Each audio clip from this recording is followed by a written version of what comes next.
C'est parti pour un nouveau marathon de l'information. Bien le bonjour à toutes et à tous. Bienvenue. Le vice-président de la République de Côte d'Ivoire, Timoko Mélié Koné, s'est entretenu hier avec une délégation de la Chambre de commerce américaine conduite par le président de US Africa Business Center, Scott Esner. La coopération et le partenariat entre la Côte d'Ivoire et les États-Unis d'Amérique dans le domaine des investissements, de la santé, de la lutte contre la cybercriminalité était au cœur des échanges dont nous parle Viviane Haïmen. La Chambre de commerce américaine conduit une forte délégation d'hommes d'affaires américains à l'Africa CEO Forum, a fait savoir le chef de délégation Scott Eisner au vice-président de la République, Koné Timoko Mélié, qui lui a accordé une audience ce mardi. Le vice-président et son hôte ont échangé sur la coopération et le partenariat économique entre les États-Unis et la Côte d'Ivoire. La Chambre de commerce des États-Unis a conduit donc une forte délégation multisectorielle ici en Côte d'Ivoire pour vraiment étendre la coopération entre le partenariat entre la Côte d'Ivoire et les États-Unis. Et donc ici vous avez une panoplie de compagnies. Vous avez donc Google, vous avez Sabastio qui sont dans le domaine de cybercriminalité, donc lutte contre la cybercriminalité. Vous avez ABD Group qui est de l'autre côté, qui fait des investissements dans le domaine de la santé, les cliniques, mais c'est juste une partie des compagnies parce qu'il y a une très forte délégation qui est venue en marge donc du forum de CEO pour étendre la coopération entre la Côte d'Ivoire et les États-Unis. Déjà en 2021, l'ambassadeur des États-Unis en Côte d'Ivoire, Richard Bell, annonçait la volonté de son pays et d'améliorer sa coopération avec la Côte d'Ivoire en vue d'obtenir des résultats plus importants. L'Africa CEO Forum, vous le savez, a pris fin hier. Plusieurs activités ont meublé la clôture. La première dame de Côte d'Ivoire, Dominique Ouattara, a rencontré les femmes d'affaires présentes à Abidjan. C'était dans le cadre du Women Initiative, l'une des articulations. Dominique Ouattara a échangé avec elle sur l'apport de la gente féminine au développement du continent. Mama Traoré.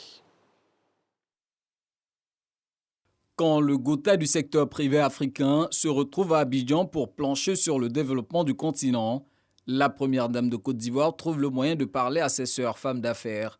Elles sont entrepreneuses, dirigeantes ou occupent de hautes fonctions au sein de grandes entreprises africaines ou mondiales. C'est en admiration de leur courage que Dominique Ouattara a tenu à partager avec elles ce cocktail baptisé Women Initiative à la faveur de la 8e édition du Africa CEO Forum. À l'heure où les décideurs publics, les dirigeants d'entreprises et les investisseurs se mobilisent pour élaborer des stratégies de reconstruction et de développement de l'Afrique, les femmes ont un rôle d'acteur de développement majeur à jouer. Pour ma part, j'ai choisi d'apporter ma pierre à la construction de l'Afrique en renonçant à ma carrière de chef d'entreprise au profit de mon rôle de première dame depuis 2010. C'est à ce titre que la première dame de Côte d'Ivoire mène des actions d'envergure au profit des plus faibles. Citons les actes posés par sa fondation Children of Africa dans le domaine de l'éducation, de la santé et du social, son combat pour l'élimination du travail des enfants et celui pour l'autonomisation des femmes avec le Fonds d'appui aux femmes de Côte d'Ivoire. Le FAFSI est un fonds à taux réduit destiné à financer les activités génératrices de revenus des femmes ivoiriennes qui ne sont pas éligibles aux sources de financement classiques. Aucune caution financière, ni aval, ni frais ne sont exigés à nos sœurs pour pouvoir bénéficier du FAFSI. Le capital du FAFSI est actuellement de 25 milliards et ce capital est à la banque et appartient toujours à l'État. Et nos sœurs ont réalisé un taux de remboursement de plus de 98%, ce qui est vraiment exceptionnel. Il a été octroyé à plus de 300 000 femmes ivoiriennes qui peuvent ainsi prendre en charge leur famille, soit plus de 2 millions de personnes sorties de la pauvreté. L'expérience du FAFSI nous prouve que les femmes peuvent contribuer de façon significative à l'édification d'une Afrique plus forte. Et Dominique Ouattara d'indiquer la voie du possible à ses convives du jour. Chères sœurs, il incombe aux femmes dirigeantes de prendre la place qui est la leur et d'asseoir les bases de leur participation active dans la reconstruction de l'Afrique par des décisions fortes et des actions concrètes. C'est à ce prix que nous pourrons jouer véritablement notre rôle dans cette Afrique en pleine reconstruction.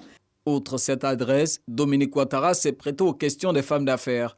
Pour certaines, bénéficier de l'expérience de la première dame de Côte d'Ivoire et pour d'autres, la soutenir dans ses actions pour un impact plus significatif.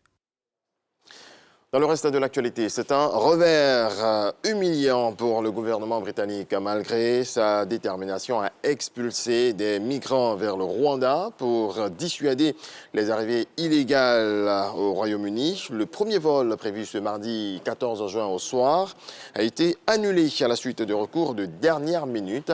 Finalement, la Cour européenne des droits humains a obligé le charter à rester cloué au sol avec son projet d'envoyer des demandeurs d'asile arrivés clandestinement au Royaume-Uni, dans ce pays d'Afrique de l'Est, à plus de 6000 km de Londres. Le gouvernement britannique prétend freiner les arrivées illégales depuis la Manche. Et puis du football, avant de nous quitter, quelle soirée dans le groupe 3 de la Ligue des Nations en Europe face à la Hongrie. L'Angleterre de Gareth Southgate a concédé une claque historique, 4-0. Sa pire défaite à domicile depuis 1928. Les Hongrois prennent ainsi la tête du groupe avant l'Allemagne. L'Allemagne qui a corrigé l'Italie dans le même temps, 5-2 au score final. Dans les autres matchs de la Ligue, les Pays-Bas ont battu le Pays de Galles 3-2 et la Belgique a dominé la Pologne 1-0. Merci de votre attention. On se retrouve à 7h.